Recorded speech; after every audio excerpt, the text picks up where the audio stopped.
Nakabantay ba mo mga asawa?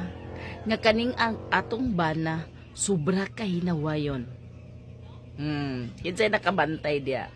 Nga ang atong bana, gakareklamo nga kita, napangit na gid kaayo. Nga kita, baho na gid kaayo. Nga kita, wala na gid tay asikaso sa tong kaugalingon. Nga kita, wala na. Losyang na gid kaayo ta. Nakabantay mo, ana. Paminaw mga bana. Wala ba ninyo hunahuna nga kanang inyong asawa reflection ninyo? Reflection ninyo ang inyo ang asawa.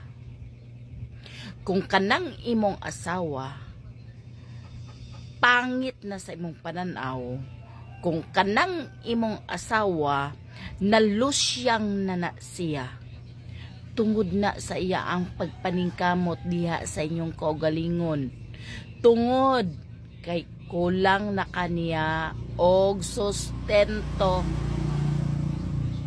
Nakahuna-huna ba ka bana nga palitan nimo imong asawag pagwapa? Bisag lipstick na lang.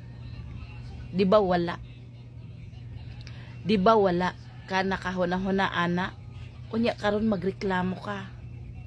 Kung kanang imong asawa imong gipalitan og mga pagwapa, pahumot, imong gihatagan na siya og time, kanang imong asawa dili na malusyang. Paminaw mga bana. Obligasyon ninyong mga bana nga hatagan ninyo og budget ang inyo ang asawa. Obligasyon gid na ninyo. Parang ka na inyong asawa, dili na malusyang. Pero tungod sa pagigugma sa inyong asawa, diha ninyo nagpakahilom ng inyong asawa. O wala mo nakadungog og reklamo, nga mura na siya og simagning. Diba? Wala mo kadungog og reklamo, nagpakahilom lang na siya kay ang iya ang priority, kamo nga iya ang pamilya. Maong kamong mga bana, ayaw mo panaway diha, uy, naunsa ba mo? Pagwapahin na inyong asawa, palitin nagpahumot og pagwapa. Aron ka na muhumot og mugwapa sa inyong pananaw. Dili kay magpuro mo panaway. Diba, mga bana? Paminawa ni ninyo. Kay aron mo makabalo. Tapos pag naamoy makita, din nga gwapa nga babay, naramo og lingi-lingi. Tapos pag makakita mo gumot nga bay, halos na gid mo musunod. Kay humot kaayo na to nga babae.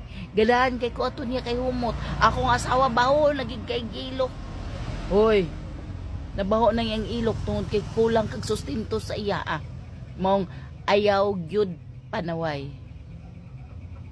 Manginaot ko nga kani nga video makahatag og pagtulunan alang sa atong bana nga sigilag panaway.